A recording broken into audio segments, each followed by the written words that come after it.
Text on the IronCAD drawing environments can now be positioned using the arrow keys on your keyboard. Currently, you can always drag your text to a desired location, but you may not be able to get it to the exact precise location that you want by dragging it. You want to use your arrow keys to be more refined in where you place it.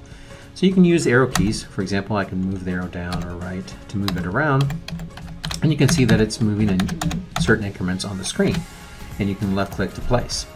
That increment set is stored in the Tools options under Technical Drawing, and you have an option for text box arrow step increment. You can set that smaller to be more precise or get refined movements. For example, we can set that to 2 pixels.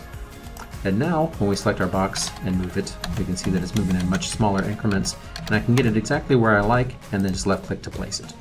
So that's a new enhancement to allow you to place your text using the arrow keys on the keyboard.